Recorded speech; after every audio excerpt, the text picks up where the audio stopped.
بینەرانی عەزیزی پێشەنگ تیڤ ئێوارتان باش. من بنار مستەفام و خۆشحاڵم چوارشەممەیەک تر دێم وڵاتان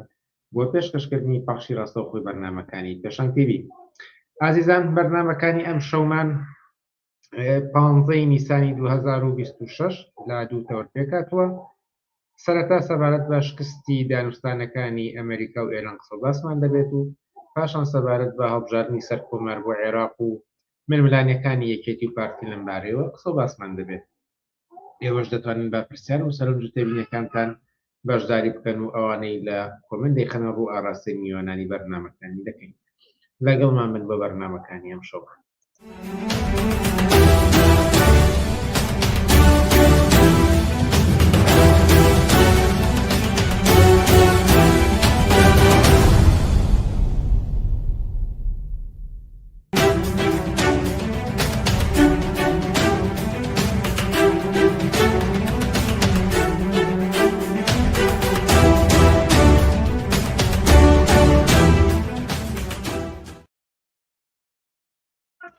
بەڵێ ئازیزان، یەکەم تەوەری ئەمڕۆمان تایبەتە بە قسە و باسێک لەسەر شکستی دانوستانەکانی نێوان ئەمریکا و ئێران. ئەم بابەتەشتا و تێ دەکەین لەگەڵ موحسین کەریم سەرنووسەری بڵاوکراوەی ئۆکتۆبەر. موحسین کەریم، ئێوارەت باش و سپاسکە لەگەڵمانیت. ئێوارەی ئێوە و ئێوارەی بینەرانتان باش، هەر بژین. سپاس بۆم دەرفەتە. پاش 40 ڕۆژ لە جەنگ و موشک و بۆردومان و وەڵامدانەوەی ئێران بۆ هێرشی سەر وڵاتانی ناوچەکە، سەرنجام لە هەمووشی گرنگتر داخستنی گەروی هەرمز، ئێران و ئەمریکا لە پاکستان دانوستانیان کرد. بەڵام دوای 21 کاتژمێر بە شکست کۆتایی هاتوو، بە ئەنجامێک نەگەیشتن. وردەکاری زۆر هەیە، دواتر من دێم بەسەری، بەڵام ئەگەر خۆتان قسەیەکی گشتی لەسەر بکەین کە ئەم دانوستانانەی کە دوای ئەم جەنگە هاتوو ئەوەی کە هیچ ئاکامێکیشی لێ نەگەیشتەوە، چۆنی هەڵدەسەنگێنن؟ ئەزای چوار من پێم وایە کە ناتوانین بڵین دانوستانەکە شکستی هێناوە. شکست یانی کۆتایی پێات پێ و جەولەی شەڕ دەست پێ بکاتەوە، بەڵام پێم وایە جۆرێک بە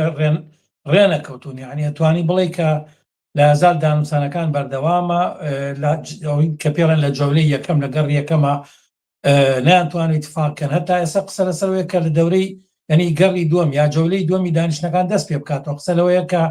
ممکنە لە پاکستان بێ یا لە وڵاتی ئەوروپیا لە شوێنێک بێ. بەرحاڵ بۆیە پێم وایە کە ناتوانین ئەوە بڵین کە شکستی دانوستانی بینی ئەمریکا و ئێران، بەڵکو توانین بڵین کە دانوستانەکە بەردەوامە، بەڵام لە دانیشتنیەکەمە بە تەوافق نەگەشتون، بەڕێکەوتن نەگەشتون و ئەگەریەوەی هەیە کە یا بڵێ نەگەری بە تاکید دووبارە دانیشتنە بێتەوەی کە سەرنجام بەڕێکەوت نەگەنیان نە. ئەوە بە بڕای من ڕۆژەکانی داهاتوو ئەوە دەرەخات ئایا ئەم دانوستانە شکست دەهێنێت جەولەی شەڕ دەست پێکاتەوە یانەوەی کە بەنەتیجەیەگەن. ئەوە بەرحاڵ ئەوکوتم ڕۆژانی داهاتوو ئەوە زۆرتر هینەکات تاکید دەکات. بەڵام پێتان وایە کە قسە و باسی سەرەکیەوەی کە بە ئەنجام نەگەیشتون دروست لەسەر و پۆینتانەیە کە باس کراوە، پیتاندنی یۆرانیۆم و مەسەلەی چەکی ئەتۆمی ئێران بەنمونەوە، هەروەها ئەوەی کە کێ کۆنتڕۆڵی گەروی هەرمز دەکات؟ ئەزای چۆنە هەڵڕێ بنار ئەو ڕاگەیاندانەی کە بۆ دەرەوە ئەوترێ هەمیشە ئەوەیە کە ئەنوێت بەیانی بکەن، بەڵام لە 21 سەعات قسەکردن و توێژە حتمما دەیان مەسەلەی جۆرا و جۆری نهێنی قسە و باسی لێکراوە کەوانە هیچی نایەتە ناو دەستگای ڕاگەیاندنەوە، قەتیش نایەتە دەستگای ڕاگەیاندن. من پێم وایە کە ئێمە چ هاوڕێیانی من چ وەکو بەیاننامەی حیزب لەسەرەوە قسەمان کرد کە بەڕاستی ئەم شەڕی بینی ئەمریکا و ئێران یا بەڵێ ئەمریکا و ئیسرائیل وەکو پاشکۆی ئەو لە بەرامبەر ئێرانە بەڕاستی ئەنی ئەتۆمی و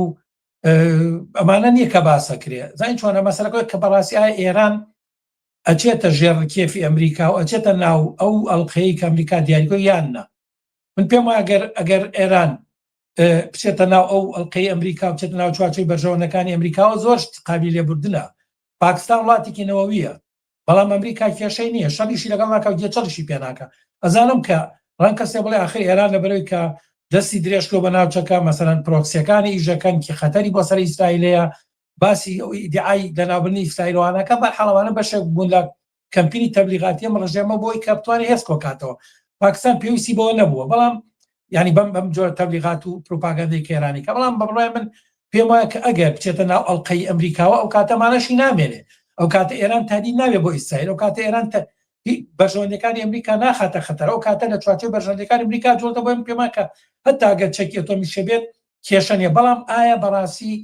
ئێران وەکو ڕژێمێک کە بەرحاڵ لەسەر ڕژێم ویلایەتی فەقیه دامەزراوە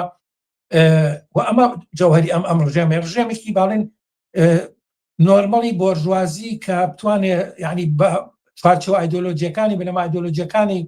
بتوانێت مناسب بێ لەگەڵەوەی غەرب لەگەڵ اقتصادی غەرب تێکەڵ بێت. ئەمە بەرحاڵ کێشەی هەیە. من ڕاستەکە ناتوان بڵێم کە من مطلقاً ئیمکانی ئەوە نییە کە ئین بێ، بەڵام بەرحاڵ کێشەی هەیە. 40 ساڵ 47 ساڵ ئەم ڕژێمە بە جۆرێک هاتووە بەسیجی هێزی کردووە، بەسیجی ناوخۆی کردووە، بەسیج و تعبیە هێزەکانی خۆی کردووە، بەمە خەڵکی بارهێناوە، هێزەکانی پرۆکسیەکان و نیابەتەکانی لە ناوچەکە بەم شێوە بارهێناوە. ئایا بەڕاستی جێهێشتی ئەمە پرۆسێکی ئاسانە؟ بە بڕای من پێم وانیە زۆر ئاسان بێ، بەڵام من پێم وایە کە ئەم یعنی بڵێن ئەم ئەم دانووسانی کە چونەتە ناوی ئەمریکا و ئێران سەرنجام ئەبێ بە شوێنێ بگات. یعنی من پێم وایە کە ئێران ئەزانێت ئەمە شەڕی مان و نەمالە و ئەزانێت کە لەباری عەسکەریەوە مەسەلەن بەرحاڵ ناتوانێت دەرەقەتی ئەمریکا نایەت، بەڵام گرێوی لەسەرەوە کردەوە. من پێم وایە کە ئێران گرێوی لەسەرەوە کردەوە ئەگەر ئەمریکا پەنا بەرێ بۆ هێرشی زەمینی بەتاکید ئەمریکا تووشی کێشە بێت و ئەمە لێرە احتیمالێ قاچی بکرێتە ناو زەلکاوێکە کە لێی دەرنەچێت. ڕەنگە ئێران ئەمەی ئینی بێت. یعنی من پێم وایە کە بابل استراتیژی ئێران لەم شەڕەوە بێت کە ئەمریکا سەرنجام ناچار بێت دەست ینی بچێتە ناو شەڕی زەمینی، کەم پێم وایە سەرنجام لەما ئەمریکا زەرەرەکە. ئێران ڕەنگە تووشی کێشەگە، ڕەنگە تووشی داڕمان بێت، بەڵام سەرنجام کێشەیەک دروست دەبێت کە ئەمریکا باسانی قاچی لێ دەناچێت دەرەوە. بۆیە من پێم وایە کە ئەمە دۆخێکی هینە بۆ ئەمریکاش سەختە بەڕاستی، بۆ ئەمریکاش ناتوانێت ینی ئەگەر دەستکەوتێکی نەبێت ئەم هەموو هێزەی هێناوە ئەمە تەبلیغاتی کردووە لەسەر ئاسی ناخۆ لەسەر ئاسی دنیا و یعنی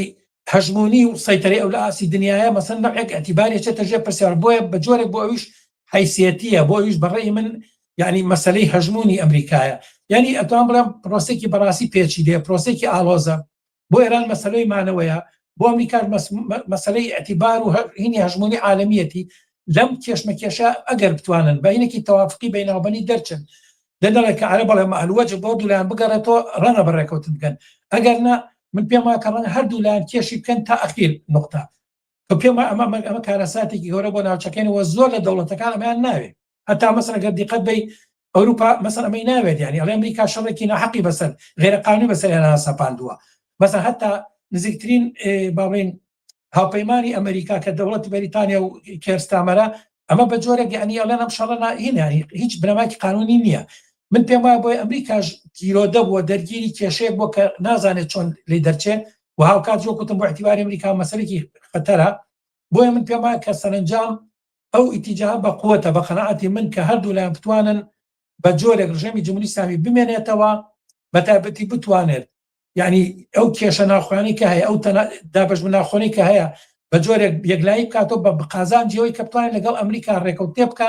جۆرێک لەو ئیدعا و تەبلیغات و پروپاگاندەی کە هەیەی کەمی کاتۆ بەرامبەر بە غەرب و بە ئەمریکا بەتایبەتی ئیسرائیل و نەوعێک یعنی نەوعێک لە سیاسەتی پراگماتیستی و عەمەلگەرایی عەمەلی با بڵێن ڕەچاو بکە لە پێناوی هێشتەکەی هێشتەوەی سیستەمەکە. چونکە بەڕاستی سیستەمێران لەباری دەسەڵات ئێران لەباری اقتصادی وێرانە، لەباری ئەترازی ناوخۆیی و وێرانە، سەربارەوەی کێسە ئەتراز و ناڕزەتەکان واسان. بەڵام ئەمە هەموو کاتێ ئەگەری هەڵات سەرڵانەوەی هەیە و دەنا خودی خۆشیە ئینشقاقا دروست بووە. چونکە زان چۆنەمە شەڕێکی مەسیریە. مەسەلەن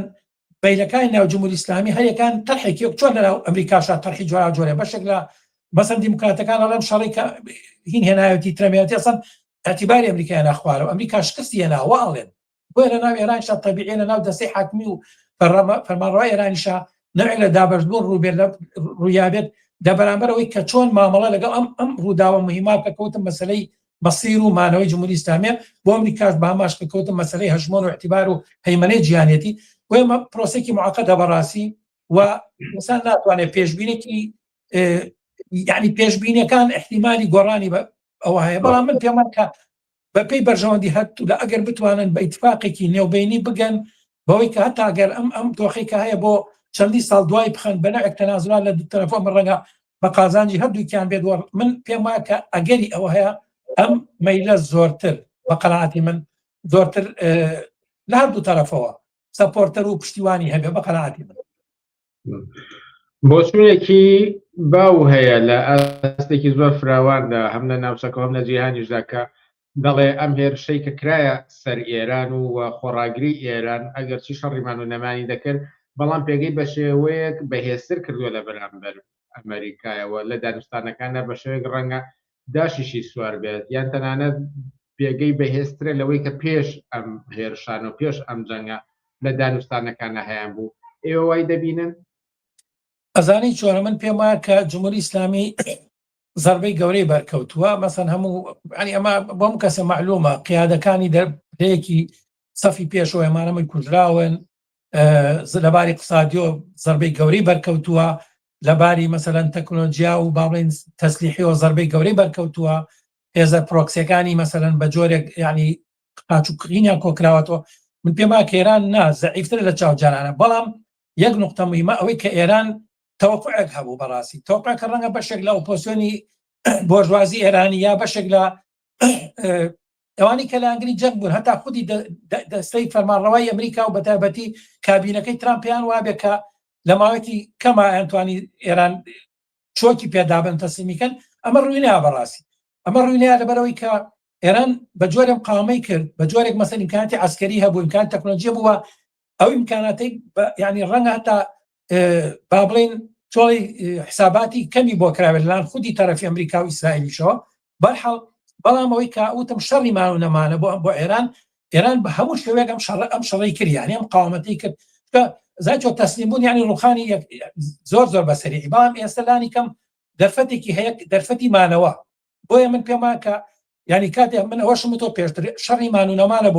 بۆ ئێران بۆیە ئاخر وەرەکانی ڕاکێشێ و ئەخیرینی خۆیە کات محاولی خۆیە کات بتوانێت کە لەم شەڕە لانی کەم سەری دەرکات و ئەمە بە بڕای من گەوتین دەستکەوتە بۆ ئێران ئەگەر بتوانێت ئەم ژێمە بمێنێتەوە لە ژێم زەربانی کە هەیە نەڕوخێ تەوەن من پێم وایە ئەگەر ئەم زەربانش بیر ڕوخاندا ئێرانە و بە 100 پارچە کە کارەسا درۆیە ڕەنگە ژێمەکە وەشێتەوە بەڵام بۆ نمونە 100 مەلا مێزەر بەسەر و هەریەکە بە مەجموعەیەک چەکداری بەسیجی و پاسدار و نازانم ئەمانەوە ئەیتوان هەرێکە کۆنترۆل ناوچێ بکات چۆن لە عێراق دەیان میلیشیا دروست بوو 100 میلیشیا دروست بات و ینی دۆخی ناوچەکە بەسەرێکا پشێوە ژێمەکە وەکو مەرکەز نەمایە بەڵام 100 پارچەی لێ بات هەرێکە لە گۆشێکەوە دۆخی ئێرانی تێکبات دۆخی ناوچەکەی تێکبات بەڵام ئێستا ڕێمەکە لانی کەم بەنی ئەگەری مانەوەی زیاتر ئێستا و بۆ بەڕای من هەتا بۆ ئەمریکاش بۆ خۆی ئەمریکا بۆ دەوڵەتانی ناوچەکە بەتایبەتی بۆ وڵاتانی رووسیا و چینیش مانەوەی ئێران کۆنترۆلکردنی دۆخەکە تێک نەچوونی ئەم بارودۆخی کە هەیە نەبوونی فەوزا بەوەی کە مەسەن ڕوخانی ڕژێمی ئێران ڕەنگە فەوزای منتیقە بگرێتەوە کە کەس ئەو سەری نەزانێ ئەمانە بە جۆرێک بەڕای من لە بەرژەوەندی هەموویان بێت کە بەم دۆخە بەم وەزع ڕژێمەکە بمێنێتەوە حتمەن بۆ ئەمریکاوێک کە بتوانێت زۆرترین امتیازات لە ئێران وەربگرێت زۆرترین باڵێن تەسلیمی بکە و بۆ رووسیا و چینی ژەوەیە کە ئەم ڕژێمە بمێنێتەوە بتوانێت جۆرێک ئەڵێ بەڵێ شەوکەی ئین یعنی ئەمریکا بشکێنێ نەحێک ئەوەی بە کوردان لوتی ئەمریکا بشکێنێ من پێمە بە جۆرێک ینی ئەمریکا و ئیسرائیل بەڕاستی زەربەی ئێرانیان بەرکەوت ینی مەسەن بەشێکی فراوانی بنکەکانی سەربازیەکانی ئەمریکا لە منتقەی خلیجا زەربەی بەرکەوت و هەتا ئەو تەسەورە و ئەو تەوەجۆ ناو دەوڵەتانی خلیجا دروست بوو کە لە کاتێکە بنکەکانی ئەمریکا قەرار بۆوان پارێزی ئەسەم بوو بێت سەرێشە و کێشە بۆیان و ڕوبەڕووی خەتەری کردنەوە من پێم وایە لەم بارەوە بەڵێ زەربە لە ئەتیباری عەسکەری تەکنۆلۆژی هەژمۆنی ئەمریکا کەوتووە و ئەمەش بە بڕوای من بە فعلی ئەوەی کە یەکەم ئێران قاومەتی کرد چونکە مەسەلەی ماڵنەمانی بوو بە بڕوای من لە لای کەشەوە بەبێ من جاری کەژوتومە بەبێ ئیمکانەتی بەبێ هاوکاری رووسیا و چین ئێران نێتوانێم ئەم بەرەنگار ئەم قاومەیە بکە حتمما لەباری تەسلیحاتی لەباری لۆجستیکی لەباری مخابەراتی و با بڵێن تەکنۆلۆژیای زانیاری و ئەمانە بە تەکید چین و رووسیا یارمەتی ئێرانیان هەوە لەمایە کە توانیوێتی ئەم مقاومەیە بەم شێوەیە بکە کە تا ئێستا مەسەلەن توانێتی بەرگەی ئەو گەورەترین هجومی ئەمریکا بگرێ بەڕاستی لە تاریخی تازی ئەمریکا کە کردوێتی بۆ سەر ئێران و لە شەڕی تازی ئەمریکامە گەورەترین هجوومە کە تازەترین تەکنۆلۆژیای عەسکەری ئەمریکی بەکارهاتووە بەڵام تا ئێستا ڕژێمی ئێران خۆی بە پێوەگرت تا ئێستاش قودرەی مانۆڕ و قودرەی کاردانەوە وەڵامدانەوەی هەیە. بەشێکی گرنگی ئەم جەنگە و ئەم دانوستانانە و ئەوەی کە قسەی لەسەرکرێ و هەتا ئاستی یەکلاکەرەوە گروی هرمزە ئەویش پێش ئەم هێرشانە کراوە بوو بێ ئەوەی کە هیچ کێشەیەکی هەبوو کەشتیەکان ئەهاتن و ئەچوون لە کاتی هێرشەکاندا ئێران ئەم گەروی هرمزەی داخست ڕێگەی نەدا بەجیا لە چەند کەشتەیەکی وڵاتانی هاوپەیمانی خۆی وەکو چین و ئەوانەی خۆی ڕێگەی نەدا ئەمریکا چەند جار داوای لێکرد هەر ڕەشەی کرد کە بیکاتەوە نەیکردەوە سەرنجام لە ئاگربەستا بڕیار بوو کە بیکاتەوە بەڵام دیارە بەهۆی ئەوەی کە لە لوبناندا جەنگ نەوەستا بوو هۆکاری تر دیارە لە پشتیەوە هەبوو دووبارە نەیکردەوە بەڵام ئێستا ئەمریکا هەڕەشە دەکات کە دای دەخات بە وتوەتی کە کۆنتترۆلی کردووە ڕێگە نادا کە شتەکانی ئێرانیش بوێدا هاتوو چۆ بکەن هەڵبەت لە میدیاکانە بازەوە کراوە کە چەند کەشتێک لە ژێر ئاڵای وڵاتانی جیاوازۆ هاتوون چۆن وردەکاریەکان بەجێ بەڵام ئەم هەموو کێشمەکێش و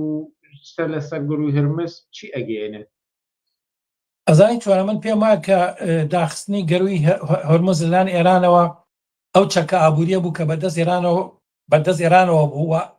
تەوەقعی ژەکرات یعنی چەند جاری کەس دوێتی ئێمە گەڕین بێت گەروی هەرمز داخین وەکو هەموو لاگەزانێت وەکو ئینەکان راپۆرتەکانش باسەکەن لە سا 20 وزەی جیهان لە گەروی هەرمز بە تێپەڕە بێ و ئەمە تەبەن کاریگەری ڕاستەخۆی لەسەر ئابووری جیهان داناوە بێجگە لە بابڕین کارەساتە ئەسکەری و سیاسیەکانی لەسەر ئابووری جیهان نەک لەسەر ناوچەکە بەتەنە لەسەر ئابووری جیهان داناوە مەسەن ئەوروپا تووشی کێشە بووە لە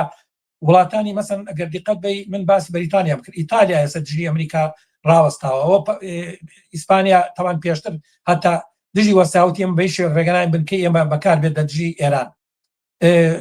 بە جۆرێکە تا وڵاتانی خەلیج ئەمانە خوازیاریەوەن کە شەڕەکە کۆتایی پێ بێت و تەواو بێت ئەم دۆخی کە ئێستا هەیە تەواو بێت گەروی هەرمز بەڕای من ئەو چەکە بوو بەدەست ئێرانەوە کە توانی یعنی فشارێکی گەورەی ئابووری لەسەر جیهان دوکە کە ئەمانەوەکە بەرەی با بڵین پشتیوانانی ئەمریکا کەم بێتەوە مەسەڵەن هەمووی زیانی بەرکەوت لە کاتێکە ئەمریکا ئەم شەڕی کردووە ئەم شەڕە هیچ پشتیوانەیەکی جیهانی بەپێی قانونەکانی خۆیان نەبووە یعنی مەسەن ئێن ئەمەی قوبولکردنە مەجلیسی ئەمن ئەمەی قوبولکردنە دەوڵەتانی ئەوروپا هیچ کەسێک پشتیوانی لەمە نەکردووە کەچی ئێستا زیانەکانی ڕوبەڕووی ئەوان بۆتۆ بە دەرەجەی یەکەم مەسەن ئەوروپا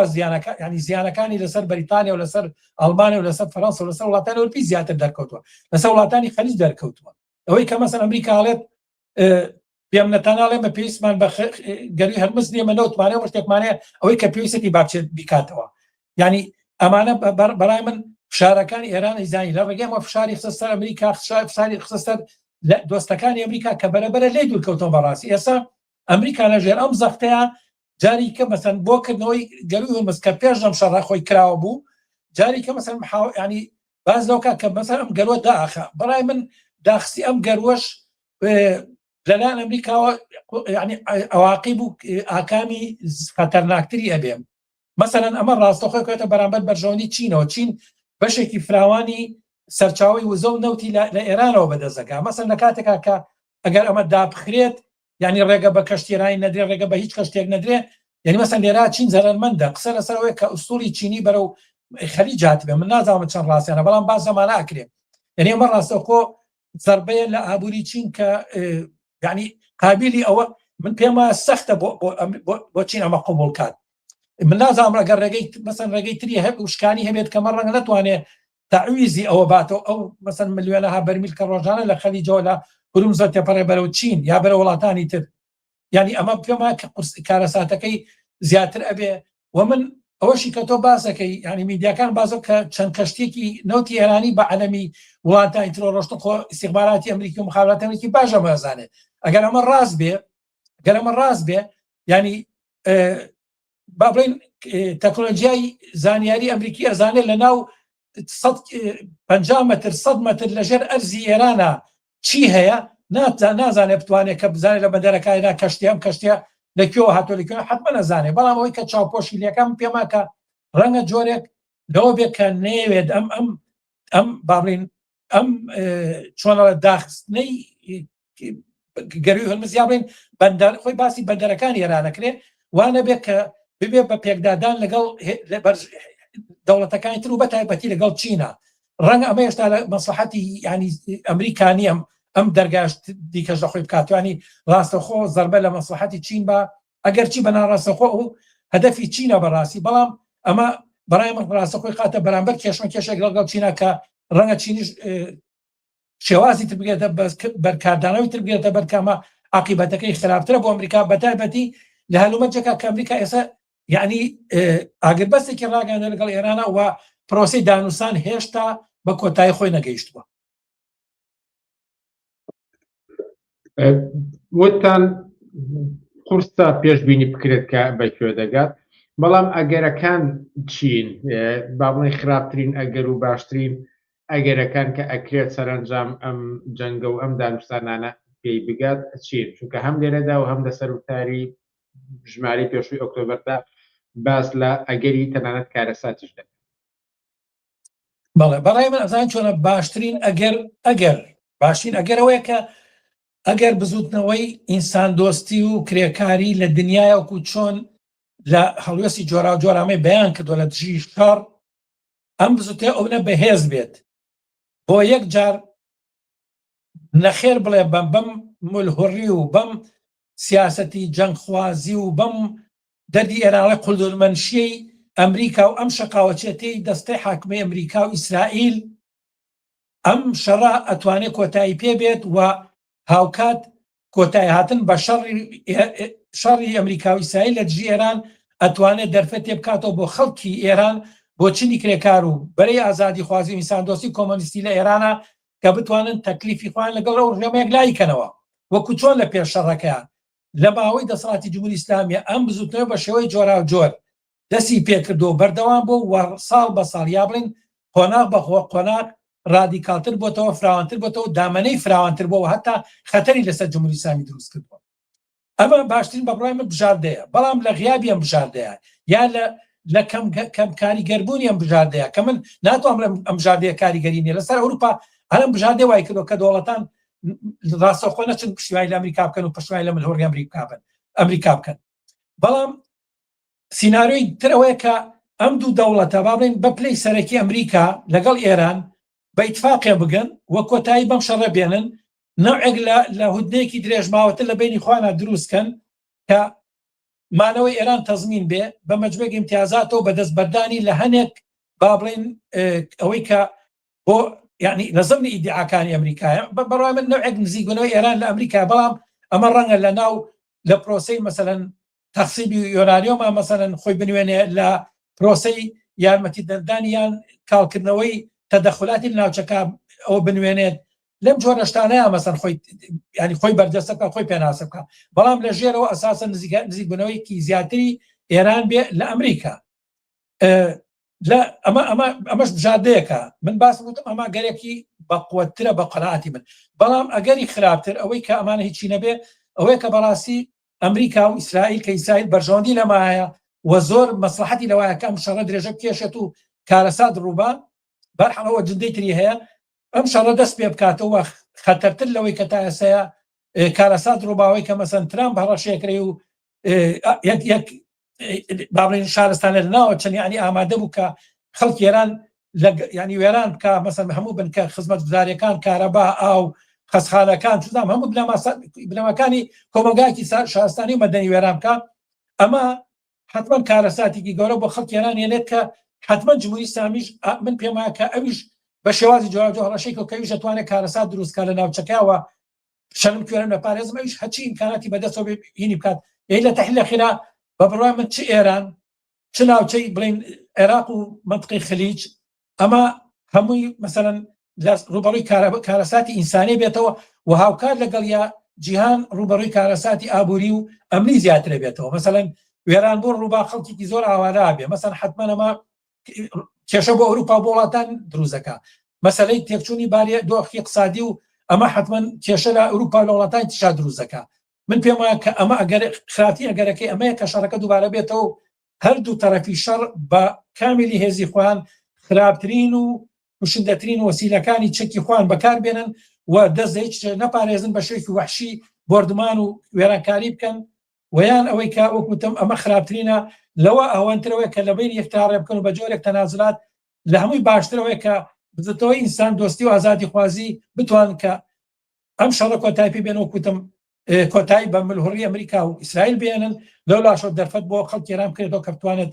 چارەم سپۆی لەگەڵ ژێم ئێرانێک لای کاتم پێ ئەوە سێ سیناریۆن کە هەریەکان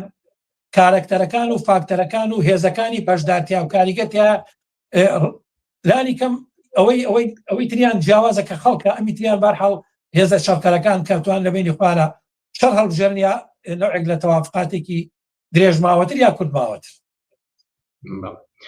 محسین کەریم سەری بڵاوکرا ئۆکتۆبەر زۆر سپاس لە بەرنامەکانی ئەم شەی پێشەنگ تیڤیدا ئامادە بوون. سپاس بۆ ئێوەش وەربژین و ماندوو نەبن. ئازیزان چەند چرکێک پشوو دەدەین و پاشان سەبارەت بە هەڵبژاردننی سەر کۆمار بۆ عێراق بەرنامەمان دەبێت و لەگەڵمان بێنەوە.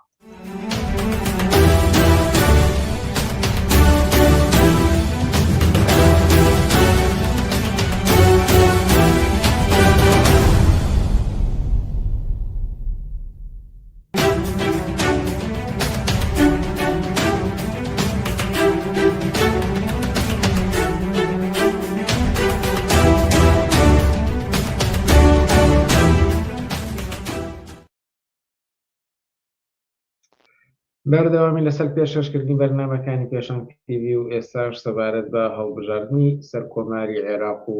ململانەی یەکێتی و پارتی قسە و بەسمان دەبێت لەگەڵ عەبدوڵڵا مەحموود ئەندامی مەکتەبی سیاسی حیزبی سیکرێتاری کوردستان و سەرنووسەری بڵاوکراوەی بۆ پێشەوە. عەبدوڵڵا مەحموود ئێوارت باش و سپاس کا لەگەڵمانیت. ئێوارەی خۆت و بینەرانی تەلەڤیزیۆنی پێشەنگ باش.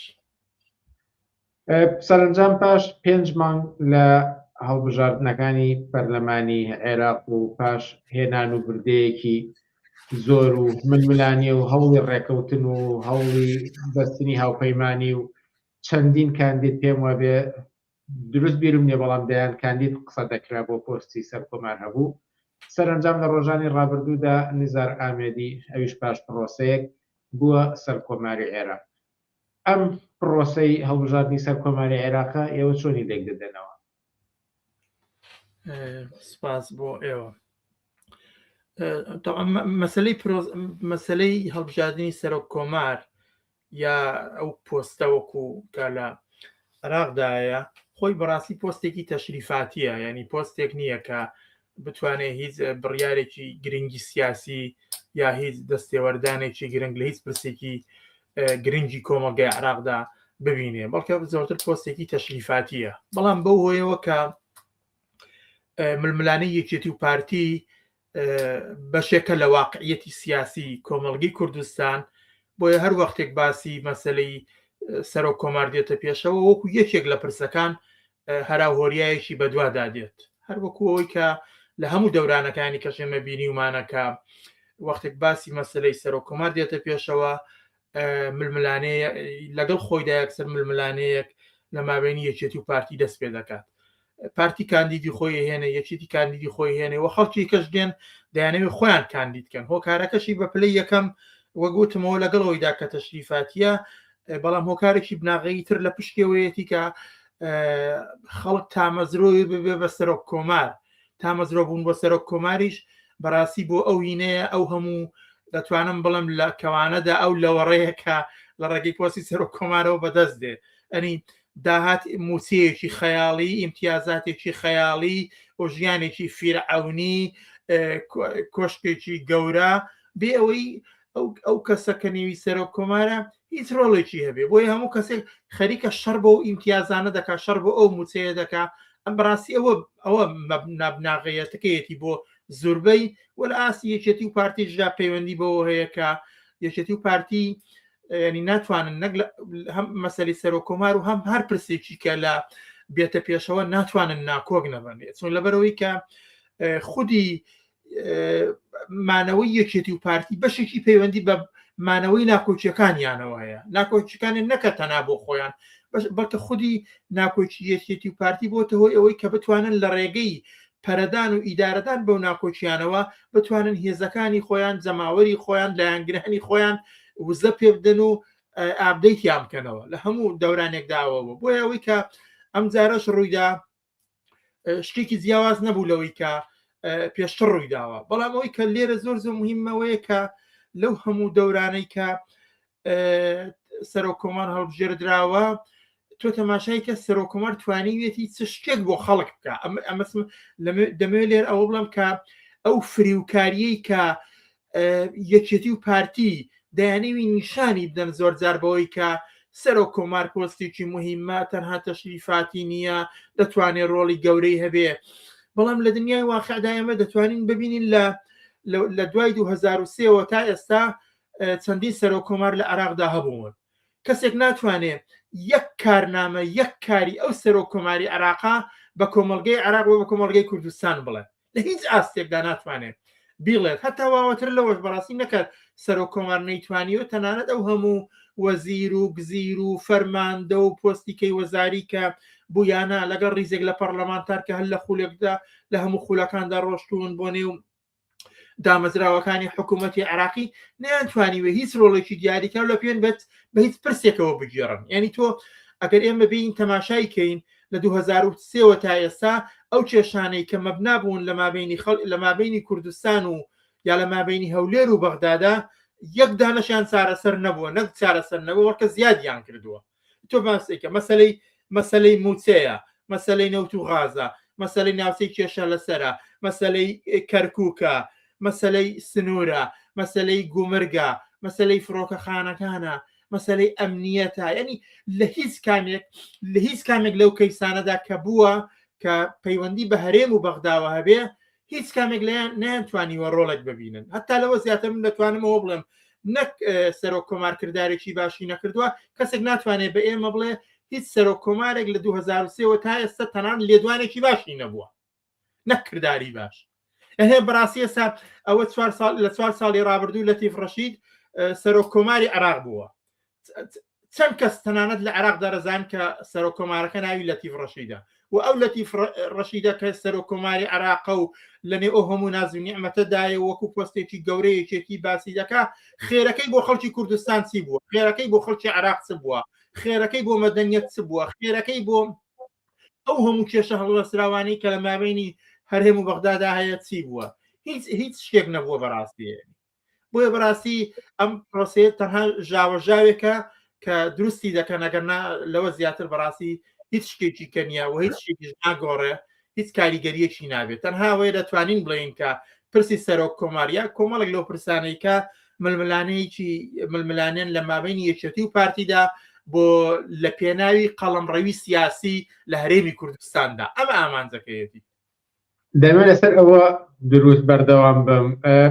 ئەگەر بەڕاستی ئاواهەیە هیچ ڕۆڵێکی نییە ئەم پۆستی سەر کۆمارە ئەم هەموو هێنان و بردەیە بە تایبەت لە نێوان یەکێتی و پارتیدا بۆچی ئەم هەموو ململانەیە لەسەر چی و تا گەشت بێتە ئەو ئاستی کە پارتی بڵێ ئێمەدان بۆ سەر و کۆمارەدا نانێ بۆ ئەوەی کە پێش هەموو شتێک بۆ ئەوەیە خودی مەمەسمەوە بڵم جارێ ململانەی لەسەر سەر و کۆمار گۆشەیەکە لە ململانەیەکی فراوانتر کە یەکێتی و پارتی هەیانە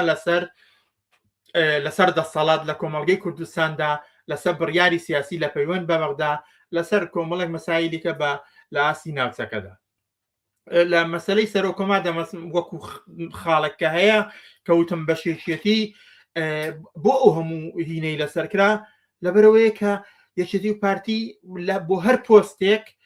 بۆ هەر پۆستێک و بۆ هەر پرۆژەیەک و لەسەر هەر مەسایلێکی دیاریە ناچارن ململانێ بکەن من جارێک کەژوتم لەبەرەوەی کە خودی ململانێ ڕێگەیەکە بۆ ئەوەی کە بتوان هێزەکانی خۆیان ڕابگرن جەماوەری خۆیان ڕابگرن کادرەکانی خۆیان ڕابگرن چکە بەشێک لە مانەوەی یەکێتی و پارتی بەو هێزانەیە کە لە دەوریانە دەیانێت بۆ ڕای بگرن ئەگەر نا مەسەلەکە هەر مەسەلە سەر و کۆمار نییە تۆ وەرە کێشمی ئەوان لەسەر مەسەلەی پێکێنانی حکوومەت لەسەر مەسەلەی هەڵبژاردن لەسەر مەسەلەی کەرکک لەسەر مەسەلەی پۆستی کەرکک لەسەر مەسەلەی ناوچەی کێشە لەسەر پەیوەندی بە وڵاتانی منتیقا لەسەر هەر کامێک تۆ تەماشای دەکەی لەسەر هەموو ئەوانە کێشیان هەیە لەسەر یەکشت کێشیان نییە ینی تۆ لە 6 دەتوانم بڵێم لە 6 داهەی ڕابردوودا یا زیاتری لانیکەم لە 60ەکانی سەدەی ڕابردووە تا بە ئێستا دەگا بە ئاوا بڵم تا بە ئێستا دەگا یەکێتی و پارتی ململانەیان بووە بەڵام ململانەکانیان هەموو ئەو ململانانەیە کەوتم پەیوەندی بەرەسەڵاتەوە هەیە مەبسم لێرەوەیە لە هەموو ئەو ماوە دوور و درێژەدا بۆ یەک جاری کێشە یەکێتی و پارتی لەسەر پرسێکی خەڵکی کوردستان نەبووە بۆ نمونە لەسەر موچە نەبووە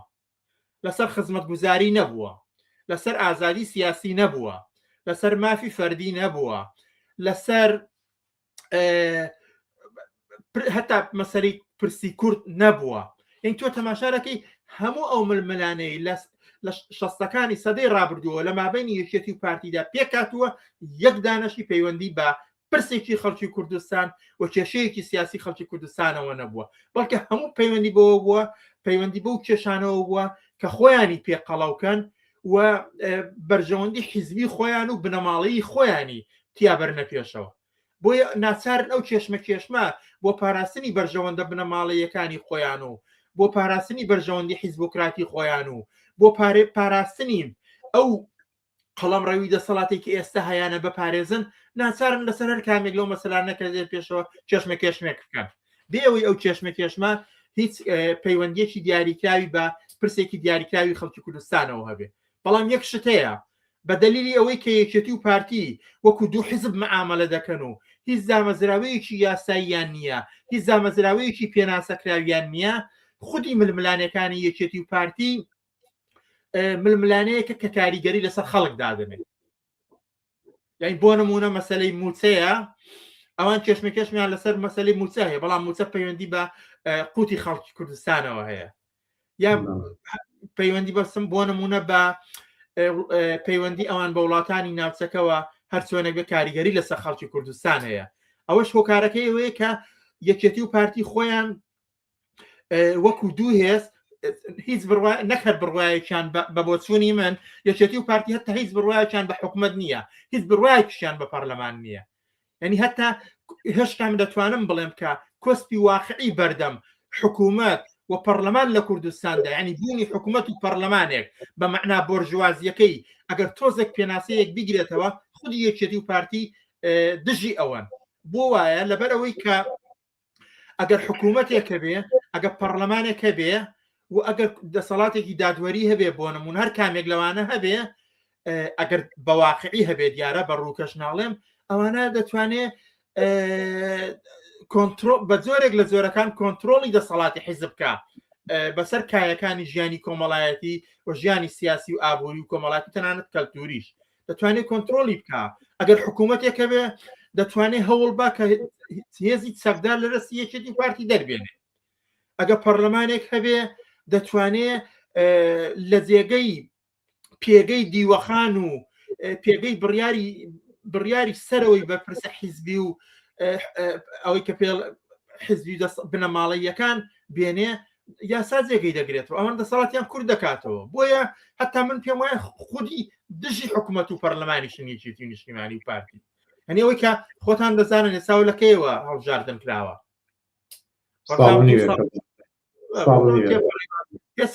نەباسێک لە پێکێنانی حکوومەتەیە نەکێش هیچ شتێک نییە،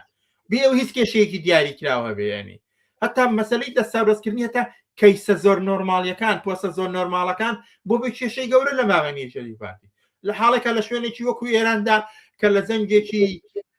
زەنجێکی گەورەدایە دوو گەورەترین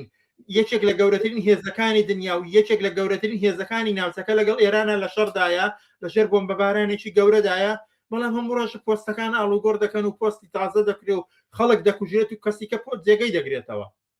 لە هەرێمی کوردستاندا بۆیان ناکرێت. لە شوێنێکی وەکو ئێرانە هێشتا مەسەلەی موچە و خزمەتگوزاری هەیە. لە هەرێمدا ئاساوارێکی نەک نییە، بەڵکە بە پێچەوانەوە خودی ئەو فەزا و کەشی شەڕەکە ئێستا لە پێکاتووە ئەوەش بۆتە هۆکارێک بۆ خۆتزیینەوەی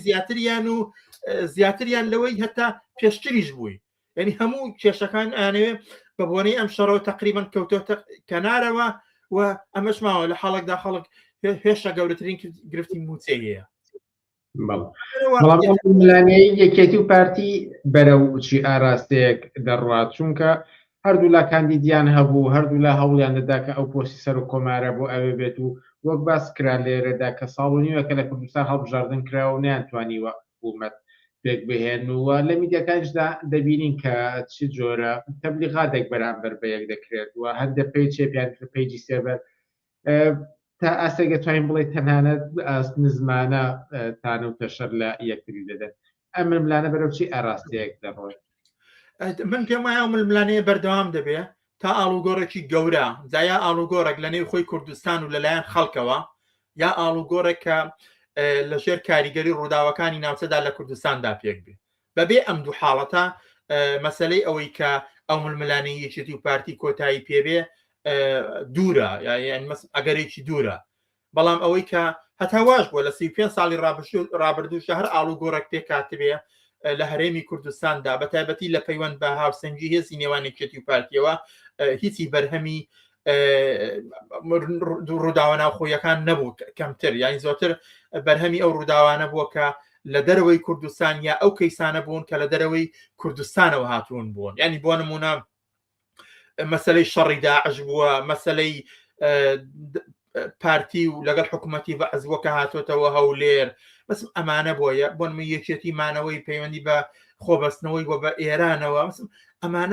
ئەمانە واقعەتی وێنی مسمە تا ئەگەر ئاڵوگۆڕێکیش پێ کاتبێ و ئاڵوگۆڕانە وەک ئاڵوگۆڕی بەرزەسە کە پێ کاتبێ هەمووی لە دەرەوە بوون ینی بۆ من 7 ئۆکتۆبەر هاتووە عفو 16 ئۆکتۆبەر هاتووە ئاڵوگۆڕێکی لە هاوسەنگی هێزی نێوان بەغدێ و دا هەرێم و بەغدادا پێکێناوە بۆ نمونە سیویەکی بڕگەیەکی کە بووە جەنجی کەندا و بڕگەیەکی کەو بووە ئێستاش تەنها دووشتت هەیە دەتوانێت ئاڵوگۆڕ پێک بێنێ کە بتوانێت ئەو چوارچەوە ململانەیە کە ئێستا ئاقاری گرتووە و دەڕوا تەنها دووشت دەتوانێت بیگۆڕ ڕێکیانەوەیەکەوە گوتم دیسان شتێک بێ کە لە دەرەوە بێ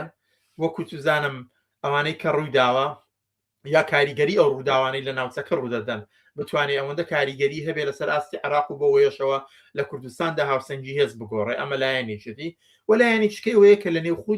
لە نێو خۆی کۆمەڵگەی کوردستاندا هەفتەی شوباتێکی گەورە ڕووبە بزوتنەوەیەکی گەورەی جەماوەری ڕووبە ئەمە ئەو دووشتەیە کە دەتوانێت ئەو چوارچێوەیە ببەزێنێ کە ئێستایەکێتی پارتی لەسەری ڕاهاتوون و لە ساڵی 91ەوە تا بە ئێستا دەگا وە پێشتریش گیارە بەڵام دیارە لە شەق بە زۆرێک بووە لە شار بە زۆرێکە لە سەردەمەکاندا کە حکومەتی بەعەس هەبووە بە زۆرێکە ئێستاکە حکومەتی بەعەس نەماوە و هێزگەلی چکل لە بەغداد و ململانیان لەگەڵەوەیە لە چوارچێوی چکەرارچێتە پێشەوە بەڵام من پێم وایە ئەو ململانەیە هەر بەردەوام دەبێ و هەردووکیشیان زۆرتر بەڕاستی ئامانجی هەرە سەرێکی هەردووکیشانەوەی کە دەیانەوە بمێننەوە بەڵام هەریەکەیان ناچارە لە پەیوەند بەو کەیسانەوە بێ ململانەی خۆی درێژە پێ بدات تا بتوانێ لانی کەم ئەو هاوسەنگیە ئەگەر زۆر جوست ئیش بێ بەدی بێنێ بە غەیری ئەوە من پێم وایە شتێکیکە نیە و نابێت چاوەڕوانیمان لەوە بێکە ئەو ململانەیە و ئەو کەیسەوە ئەو جۆرە لە دەسەڵاتدارێتی حیزبۆکراتی و میلیشیایی ئاڵوگۆڕی بەسەر بێ شیوە من بە دووری دەزانم ڕووبە بەڵام بەشێک لە ڕۆشنبیران و تەنانەت ڕێزێکیش لە نێو سەرکردایەتی ئەم دوو حیزبەدا و نێچیروان بەرزانی بەرمونە دەڵێ بەدیلی تر نییە پارتیوەکێتی هەر دەبێت ڕێکەون ئەوە تا پۆستی تر لە بەردەمدایە بۆ دیاریکردن لە بەغا پێکێنانی حکوومەت لە کوردستانە هێشتا لە دەستورکاردایە و لە ڕێگەدا ئەگەر چی هێوە ڕەنگە قسەی ڕۆتنی خۆتان لەبارەوە کردبێت وە باز لەوەش دەکاڵێ دەورانی زۆر سەختتر هەبووە لە نێوان یەکێتی و پارتیا هەتاوەکو شەڕی ناوخۆ ئەمانە بە چارەسەر دەگەن لەم ڕوانگەیەوە ئەم تێڕوانینەی کە پێی وایە کە بەدیلی تر نیە و ئەم دوو هێزە هەر دەبێ ڕێکەون و ڕێکەوتن لە نێوانیاندا ئەنجام بگرێت چۆنی هەڵدەسەنگێنن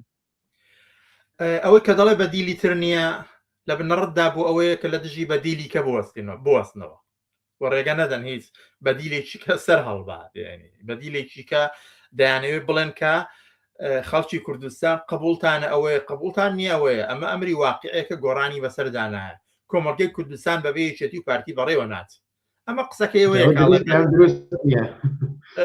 تەمان هیچ دروستیەک لەوەیان نییە ینی تۆ بیانە بەرچای خۆت خۆەوەی کە ئێستا واقعەتی کۆمەڵگەی کوردستان و خەڵکی کوردستان بەڕێوە دەبا بەڕاستی هیچ پەیوەندی بە یەکێتی و پارتیەوە نییە ئەوان بە پێچەوانەوە لە بوونی ئەو دۆخەی کە هەیە خەریکن کەڵکی خۆیان دەبن ئەگەر نا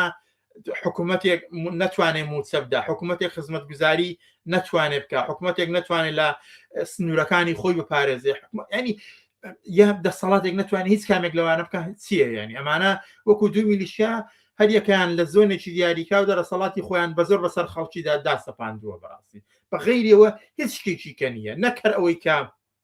شتێکیان بۆ خەڵک نەکردووە لەو شتانەش کە مڵکی خەڵکە بردویانە ئەین تۆ تەماشایکە لەگەڵ هاتنەوەیان بۆ نمونە دەستیان کردو بە دزی و تاڵانی کە تا ئێستا درێژەی هەیە خزمەت گوزاریەکان ئەگەر پێشتر کەم و کورتیش بوو بن ئەوان خەریکە لە بینیان بردووە ئەو مەسلەی موچەیە پێویست ناکە من نمونی لەسەر بێنمەوە ئەبێ بەغدا ئەگەر خستە سەر حسابەکەیان ئەوان دابەشی دەکەن لەو دابشکردنەش بەشێکی لێ دەخۆن ئەگە مەسلەی نەوت و اقتصادا ئەگەر پێشتر شانازیان بەوە دەکرد کە نەوت و اقتصادی سەربەخۆیان هەیە ئەوانەشیان لەرەس دەرهاتەوە تەواو پەیوەندی گوازراوەتەوە بۆ بەغدا ینی بە زۆرێک لە زۆرەکان ناتوانین بڵین کە هێشتا ئەوەی کە خەریکە هەژمونی واقعی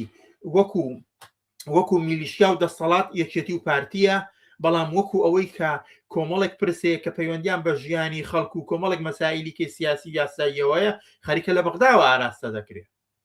و یەکێتی و پارتی بەڕاستی هیچ ینی تۆ ناتوانانی ینی هیچ شوێنێک ببینێ من دەتوانم لە هەموو گۆشەیەک دانیشانی دەم کە یەکێتی و پارتی خەریکن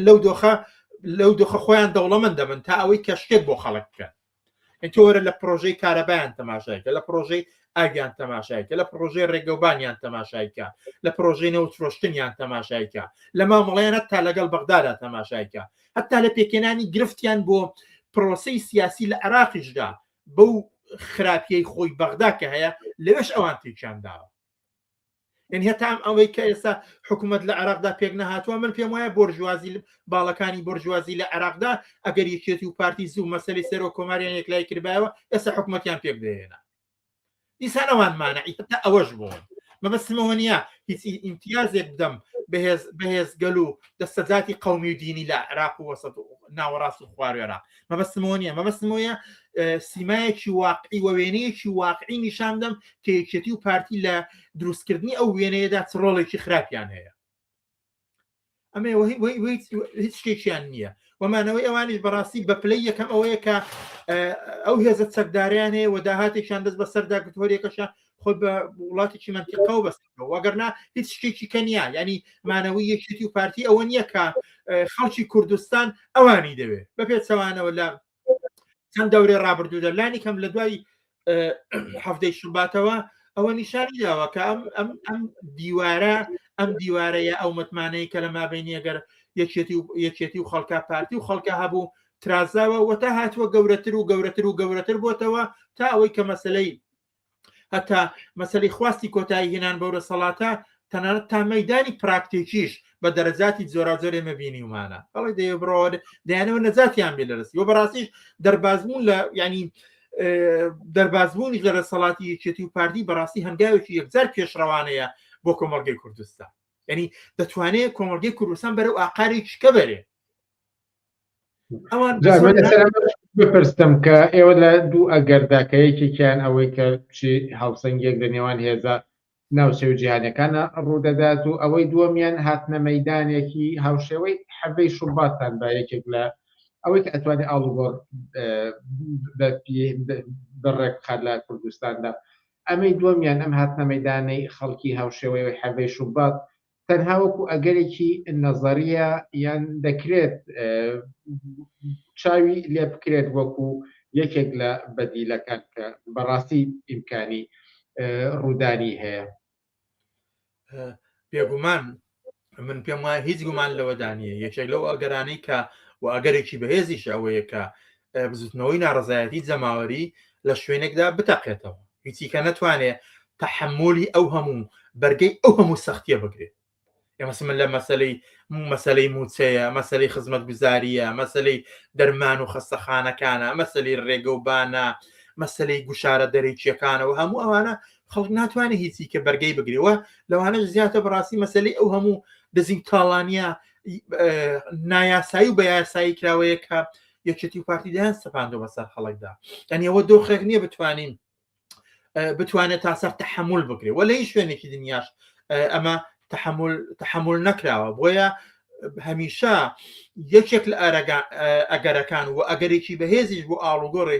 ئاڵوگۆڕ لە کوردستاندا مەسەلەی بزوتنەوەی ناڕزایەتی جەماوەری و هاتنەمەیدانی جەماوەریە ئەوەی چەندە دەتوانێت ئەو ناڕزایەتی جەماوەریە ئەو بزوتنەوەیش بە سەرکەوتن بگات و بە مەنزەڵی خۆی بگا ئەوە لێرە دیس ئەوە پەیوەندی بە کۆمەڵێک کۆکاری کە هەوەیە کە دەتوانێت دەوری بەرجەستەیە بێ ینی بۆ نمونە ئەگەر خەڵک بێنە مەیدان وەکو هەفتەی شوبات بەڵام ئەم جارەشیان ئاسەی خۆیان و ومێدی خۆیان بدەن بە هێزی چکەی بۆرژوازی یا باڵی چکەی بۆرژوازی ناڕازی ناکرێت چاوەڕوانی ئەوە بکەیت کە ئەو بزوتنەوەی بە مەنزەڵی خۆی دەکا. بەڵام ئەگەر بزوتنەوەیکی ناڕزایەتی سربەخۆیی بێتە مەیدان و ئەو ئاسۆی ناسیۆنالیستی بۆرژوازی کورت پێپەڕێنێ و بەرەو ئاسوویکی ئینسانی و ئازادی خوازانە یا سۆشیالستی ببێتە ئاسۆکەی دەتوانێت گەورەترین ئاڵوگۆڕی بەرجەستە لە دۆخی کوردستاندا لە دۆخە سیاسیەکەیەوە بۆ پەیوەندیەکەی بە بەغداوە بۆ مەسلەی ژیان و گوزەرانەوە تا دەگاتە پرسی ئازادیەکان و مەسلەی ژن و مافی فەردی و مەدەنی هەموو ئەوانە ئەتوانێت مۆری خۆی لە کۆمەڵگەی کوردستاندا لە کوردستان بدات. بۆیە بەڵێەوە هەمیشە ئەگەرێکی بە قووەتە نەک لە کوردستان لە هەموو شوێنێک ئەوە ئەگەرێکی بە قووەتە بەڵام ئەوە لە کاتی خۆیدا دێتە پێش هەر وەکو ئەوەی کە بینیمانە ئێمە لە بەهاری عەرەبی خۆ بۆ هیچ کەسێک پێشبینی کراو نەبوو کە هەموو خەڵک وا تەماشای دەکرد کە عالەمی عەرەبی ئۆقیانوسێکی ئارامە کەسی لە پڕبینیمان جوڵانەوەیەکی گەورە کە تەقینەوەی هێزێکی شاراوەی جەماوەری تووڕەیەکی جەماوەری بوو هاتە مەیدان لە تونسەوە لە یەمەنەوە لە میسرەوە تا ڕێگاتە سووریا و لیبیا و چوچو هاتە دەرەوە لە کوردستانی عێراقیشدا بە هەمان شێوە بووە هەتا خودی ئەوەی پێڵێن هەفتەی شوبات بەرهەمی هەر ئەوە بوو کە لە چوارچێوەی پشتیوانیکردن لە بزوتنەوەی شۆڕشەکانی دنیا عەرەبی خەڵکی کوردستانیش بۆ ئەو پشتیوانی هاتە مەیدان و وەرچەرخە بە هەفتەی شوباتێک کە ڕوویدا و خەڵکیش بە هەمانەوە بۆ ئەو خواستانەشە بۆ نان هات بۆ ئازادی هات بۆ شکۆ هات بۆ سێشار و هەموو ئەوانەیە سەباقین یعنی ئێستا هێشتا هەلومەرجی ئێستادا زەمینەکانی دووبارە سەر هەڵدانەوەی بزوتنەوەیکی لەو بابەتە هەمیشە ئامادەیە بەڵام لە چ خاڵێکدا و لەکوێدا دەکرێت بێتە مەیدان و خۆی نیشاندا ئەمە مەسالەی چکێ بەڵام بەڵێ ئەگەرێکی واقعیە. بەردەوەی کۆتایی پێبێنین سەرنجێکی بینەر ئەگەرچی باسەکە لە سەرتادا باسمان کرد بەڵام ئەوەی کە ئێوە لەسەر پێگەی سەرۆک کۆمار قسەتان کرد دەوترێت کە ئەو باسە دروست نییە سەرکۆمار لە عێراقدا پێکێکی گرنگی هەیە و بۆ ئەوەش دەتوانن مڕاجعەی مەسەڵەن دەستوری عێراقی بکرێتەوە ئەگەر لەسەر ئەم تێڕوانینە قسەیەکتان هەبێت فەرمون بەخوتی. زۆر سوپاس بۆ سەرنجی ئەو هاوڕێیە سەرۆک کۆمار بەڕاستی ئەو کارانی کە هەیەی لە عێراقدا یەکێکیان ئەوەندە ناشیرین و قێزەونە ئینسان هەر ناتوانێت ینی باسی بکە کە لە دنیامدا داوی نەما ئەویش ئەوەیە ئەتوانێت ئیمزای ئەعدامکردن بکات ینی لە سێدارەدانی خەڵک بە ئیمزای سەرۆک کۆمار دەبڕێتەوە ئەمە یەکێکە لەو شتانەکە هەیەی کە بەڕاستی شێکی ناشیرینە دەتوانێت ئەمە بکە. دووەم دەتوانێت بانگەواز بۆ پێکەنانی حکومەت کا وەکو ڕێگەیەک وە سێم شتی ینی پرسی سەرۆک کۆمار لە عێراقدا باز دەکەم دیارە سێم شتی ئەوەیە کە بە حساب ئیشرافی ئەوە دەکا کە چەندە هێزە سیاسیەکان لە عێراقدا پابەندی دەستور دەبن بەڵام ئەگەر ئەم سییان جەبا ئەگەر بەس هەر کامێک لەوانە قسە بکەی دیارە وەختی زۆرەوە من هەرەوە بە کورتی بڵێم تاوەندەی بەرەسوور دەگەڕێتەوە خودی دەستور لەسەر بنەمای تایفی و قەومی و مەسەبی دامەزراوە ینی سەرۆک کۆمار ئەرچێتی ئەگەر قەرار بێ بەرگری لە دەستورکە ئەبێ بەرگری لەو جیاوازیە بکە و لە پێکەنانی ئەو حکوومەتە بکە و لەسەر لەو شێوازە بکە کە هەمیشە خەڵکی عێراقی لەسەر ئەساسی دین و نەتەوە و مەسەب بە زۆر پێکەوە لکاندووە بەڕاستی ئەمە ئەگەر بەرگری لە دەستور بکە ئەمە شتەکەیەتی ئەمە یەک دوو تاوەندەی دەستور هەتا بەو شتانی کە دەڵێن بۆ خەڵکی کوردستان هاتووە بە پێچەوانەوە ئەگەر دەستور جێبەجێ بکرێ خودی ئەو واقعەتی هێشتا لە کوردستاندا هەیە زیاتر لەوەیە کە لە دەستوردا هاتووە ئەگەر لە دەستور جێبەجێ بکرێت و سەرۆک کۆماریش جێبەجێکاری بێ ئەبێ بەشێک لەو دەسەڵاتانێکی ئێستا ئەحزاب لە کوردستانە هەیەە وەلا بندرێ لە قازانجی نییە بۆیە بەڕاستی ینی سەرۆک کۆمار لە عێراقدا نەکەرە و پێگە گرنگەی نییە ڕەمزی بەڕەسمی ناسینی ئەو زیاکاریەیە کە عێراقی دوای سەدام حوسێنی لەسەر پێکاتێتەوە لەسەر بنەمای قەومی و دینی و مەسەبی تایفی و هیچ شانازیگیتیانێ وەرەتوانێت سزای لە سێدارەدانیش ئەگەر بڕیاری لەسەر درا لە دادگا ئەو ئیمزای کا بڵێ بڕۆ نەمانە سەر ببڕە و کاری چکەی سەرۆک کۆمار کەسێک ناتوانێت ببینێ بەڵام یەکێتی و پارتی بۆ ئەوەی وانی شاندن فەزای کۆمەڵگە لیخن بکەن کە دیارە خەڵک زۆر هێشتا لەوە وشیارترە بەڵگەی هەیە لە چەند دەورەدا لە 2023 وەزارە سەرۆک کۆمار هیچ ڕۆڵێکی نەبووە هەتا زۆر ناوەکانیان نەزانین خەڵک نەیزانیوە چۆنە بەڵام ئەو کێشمێکە لە یەکێتی و پارتیدا کە دەیانەوێ خۆیانی پێوە هەڵبڵاسن و زۆر جاریش ئەو ململانەیە لەسەر مەسەلەی سەرۆک کۆمار ڕووکەشە بۆ پرسی سیاسی تر یعنی بۆ نمونە پارتی شەڕ لەسەر سەرۆک کۆمار و پێداگری لە سەرۆکا کە بێت سەرۆک بۆ خۆم بێ بۆ ئەوی لە مەسلەی پێکێنانی حکومەت لە هەرێمی کوردستاندا پێگەی بە قووەتر بێ یەکێتیش بە هەمان شێوە پرسی سەرۆک کۆمار بەرەستەوە دەگرێت بۆ ئەوی لە بەرامبەر پارتیدا بەرەستیەوە بگرێ بۆ ئەوی بۆ من لە چوارچێوەی مەسلەی بەیانیە حکومەت پێکات ئەوە جێگە و ڕێگەیەکێتی باشتر بێ یعنی هەتا خودی دەتوانم ئەوە بڵم کە هەتا خودی پۆستی سەرۆک کۆمار وەسیلەیەکە بۆ ململانەیەکی کە و ئامانجێکیکە نەشێکیکە سوپاس بۆ وەڵامەکەت و سوپاس بۆ سەرنجی بینەر و عەبدوڵڵا مەحموود سەرنووسەری بڵاوکراوی بۆ پێشەوە ئەندامی مەکتەبی سیاسی حیزبی کۆمسیڵی کرێکاری کوردستان زۆر سوپاس لە بەرنامەکانی ئەم شەوەی پێشەنگ تیڤیدا ئامادە بوون زۆر سوپاس بۆ تۆ وەزارێکی کە سوپاس بۆ بینەرانی تەلەڤیزیۆنی پێشەنگ بۆ بەشداری ئەو هاوڕێیانەی کە بوون و ئەوانەی کە بە دیار دیمانەکەمانەوە دانیشتن سوپاس بۆ ئێوە زۆر سوپاس ئازیزان بەر لەوەی کۆتایی پێبێنین بابەتێکی تازەکەی خێنە سەر شاشەکە و دیار لە درێژای بەرنامەکانم شاسەمجارێک داماننا ڕاپرسیەکی کورت کە چی بەرنامەیەکتان پێ باشە زیاتر لە بەرنامەکانی پێشەنگ تیڤیدا هەبن بۆنە بۆ هەفتەی ئایندا ئەم درێژە و کێشمەکێشی نێوان ئەمریکا و ئێران بابەتەکانی پێوێن بە کۆمەڵگای کوردستان یاخود وەڵامدانەوە بە تێڕوانی ناگشتیەکان ئەوە ڕاپرسیەکی کورتە ئەو بە دیارەمانە پێچەوانە یەک مین دژ بە یەک مین و دەکرێتسەر هەموو ئەمانە بێت بەڵام وەکو ڕاپرسیەکی بچووک پێمان خۆشە کە فیدباکێک لە بینەران وەرگن بزانین خواستی ئەوان زیاتر بەلای کامەدایە لەسەر شاشەی پێشەنگ تیڤی ئێستا ئەوە هەیە دەتوانن بەنجە بنێن بەویەکەدا کە زیاتر خواستی ئێوەیە وەکو ڕاپرسیەکی بچووک لە کۆتایی بەرنامەکانی ئەم هەفتەیەدا هەر لێرەشدا دێنە کۆتایی بەرنامەکانی ئەم هەفتەیەمان و تا هەفتەی ئایندا کاتێکی خۆش بۆ هەموو لایەک و هەرشاد و سەرکەوتوبن